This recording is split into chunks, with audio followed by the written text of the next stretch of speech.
এবার আমাদের বিশেষ ম্যাঙ্গো হয়নি, হয়েছিল আসলে অনেকগুলো, বাট সব পড়ে গেছে। তো এই হচ্ছে সবেদাও হয়ে আছে কয়েকটা। আর সব থেকে মজার ব্যাপার, আমেরিকায় বসে আমাদের ডাব পাড়া হচ্ছে।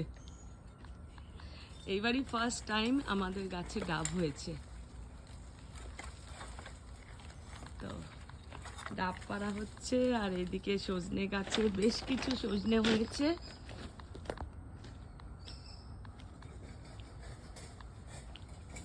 দেখতে পাচ্ছ কতগুলো সজনে হয়েছে।